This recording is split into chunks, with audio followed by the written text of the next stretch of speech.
안녕하세요. 주양가족 여러분, 김성민 목사입니다. 오늘 하루도 하나님의 보호하신 가운데 승리의 삶을 살아갈 수 있는 우리 모두가 되어지기를 주의 이름으로 바랍니다.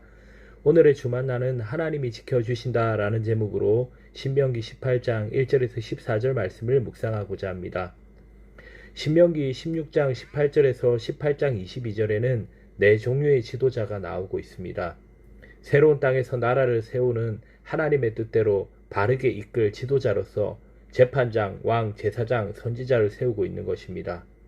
네 종류의 지도자는 이스라엘 공동체가 위임한 권력을 나누어 갔습니다. 재판장은 재판을 관할합니다. 왕은 율법을 배우는 자이며 실천하는 자입니다. 레위 사람 제사장은 섬기는 자이고 예언자는 하나님의 말씀을 대언하는 자입니다. 신명기에 나타난 재판장, 제사장, 예언자 등은 우리가 생각하는 것과 크게 다르지 않습니다. 그러나 왕에 대한 신명기의 설명은 다릅니다. 고대 나라에서 왕에게는 입법, 행정, 사법, 정권이 있었습니다. 그래서 정치, 경제, 군사, 종교 등의 문제를 왕 자신이 다 통솔한 것을 볼 수 있습니다. 그러나 신명기에 나오는 왕은 절대로 정권을 휘두를 수 없습니다. 그래야 하나님의 뜻이 새로운 땅에서 실현될 수 있음을 말씀하고 있습니다. 재판장은 재판을 통해서 공의를 실현하고 왕은 율법을 실천하고 제사장은 하나님의 이름으로 섬기고 선지자는 하나님의 말씀을 대언하면서 하나님의 뜻이 이루어지는 공동체가 세워짐을 말씀하고 있습니다.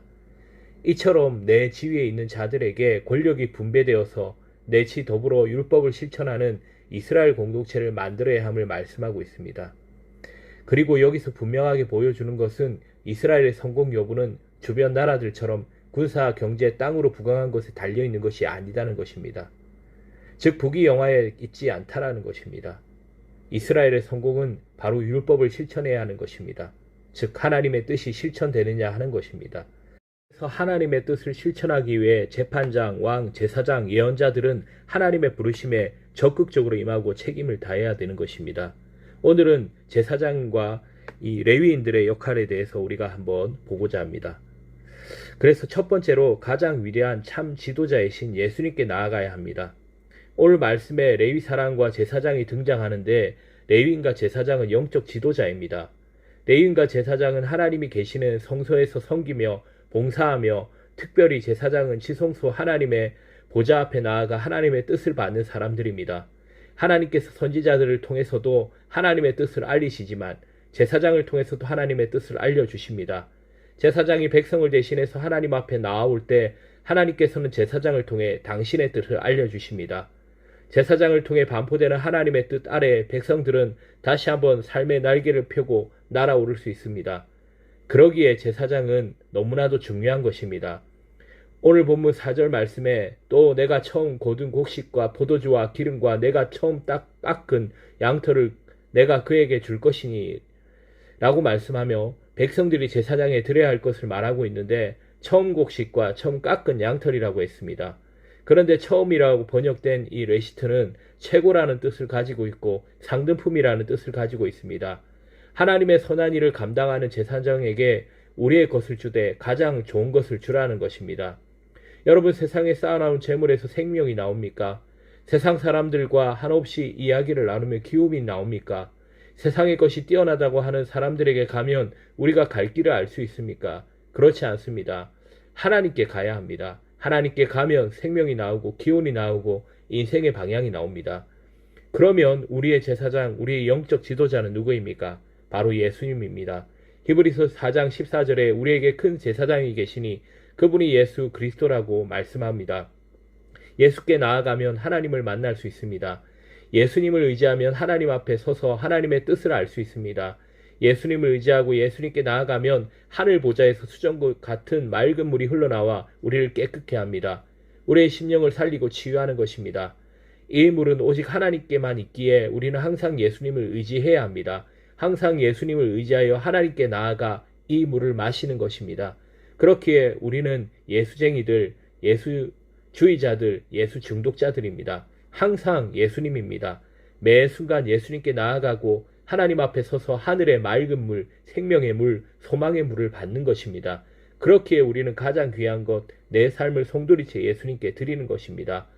둘째로 하나님께서 주신 삶의 기회를 소중히 여겨야 됩니다. 두 번째, 하나님은 죄를 미워하시는 하나님이십니다.